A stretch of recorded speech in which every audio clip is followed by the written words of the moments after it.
manao ny fonay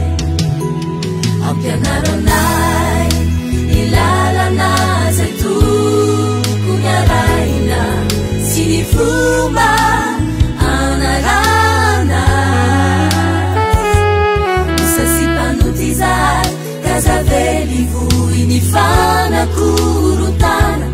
azavely talikanay hoany am lalandratsy ny tsy fahalala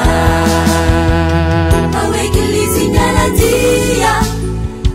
anjakany fiombonana fandraisananjara sy asa fanira aoekilizy nyaladia anjakany fiombonana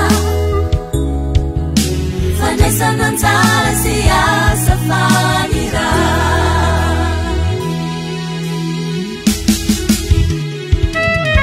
niasanay atsioany aminy fitsitokotokoana ataovy mahita fiombonana ao aminao izahay mba ho afakay iara-mizotra makany anisy ainana mandraky izay ary tsy ala ny lala marina sy mahitsy izany rehetra izany no angatainay aminao zay miasa mitoerana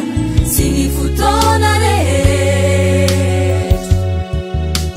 miaraka amin'ny ray sy ny zanaka amin'ny taona rehetra mandraky izay amay aoekilizy nyaladia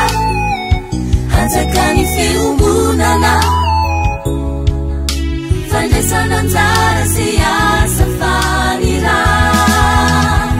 aoekilizy nyaladia anjakany fiombonana fandraisananjara sy asa fanira